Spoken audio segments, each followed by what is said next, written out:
గారి శతజయంతి సభ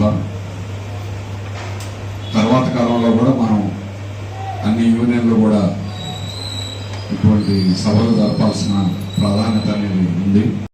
మైనింగ్ కి సంబంధించినటువంటి ఒక అసోసియేషన్ కి ప్రెసిడెంట్ గా మన భారతదేశం నుంచి ఒక WFT లో ఒక ప్రాతినిధ్యంతో పనిచేశాడు.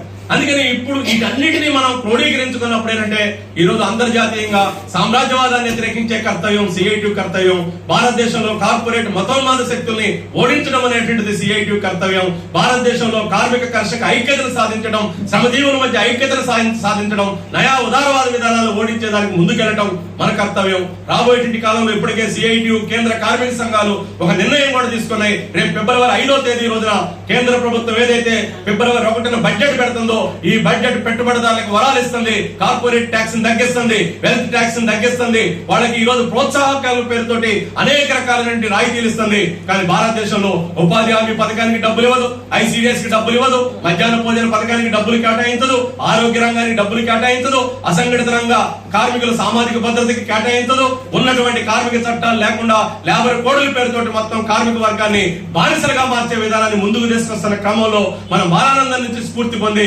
ఖచ్చితంగా ఈ విధానాలని CITU ఎదుర్కొంటది, కార్మికులను ఐక్యం చేస్తుంది, కార్మికోద్యమాన్ని ఒక విప్లవ స్ఫూర్తితో ముందుకు తీసుకెళ్లగలుగుతాం అనేటువంటి ఆత్మవిశ్వాసంతో ముందుకెళ్లటమే కామ్రేడ్ బాలానందన్ గారికి ఇచ్చే నిజమైన నివాళి. ఆ ఆశయాన్ని ముందుకు తీసుకెళ్ళడానికి మనందరం ప్రయత్నం చేద్దామని తెలియజేస్తూ ఈ రోజు ఈ శతజయంతి సభ నిర్వహించినటువంటి AP కమిటీకి మరొకసారి ప్రోగ్రాంలు తెలియజేస్తూ నేను సెలవు తీసుకుంటాను. దేశంలో ఉన్నటువంటి కార్పొరేట్ మతోన్మాద ప్రభుత్వాన్ని దాన్ని ధిక్కరించాలి, దాన్ని ఓడించాలి, ఇది CITU యొక్క ఆశయం. రకాల పేరుతో అనైక్యత గురి చేస్తున్న అస్తిత్వం నుంచి వాటన్నిటి నుంచి కాపాడుకొని భారతదేశంలో ఒక విశాలమైనటువంటి ఐక్యతను సాధించాలి. అందరికీ అన్నం పెడుతున్నటువంటి శక్తులు, దేశంలో GDPని సృష్టిస్తున్న శక్తులు, అది కార్మిక వర్గం, రైతాంగం, వ్యవసాయ కార్మికులు, అలాగే చేనేత కార్మికులు దోపిడీ చేస్తుందో వాళ్ళకి వ్యతిరేకంగా కార్మిక కర్షక ఐక్యతను సాధించాలి, అది క్షేత్ర స్థాయిలో సాధించాలనేది ఈ రోజు ఒక CITU యొక్క ఆశయం.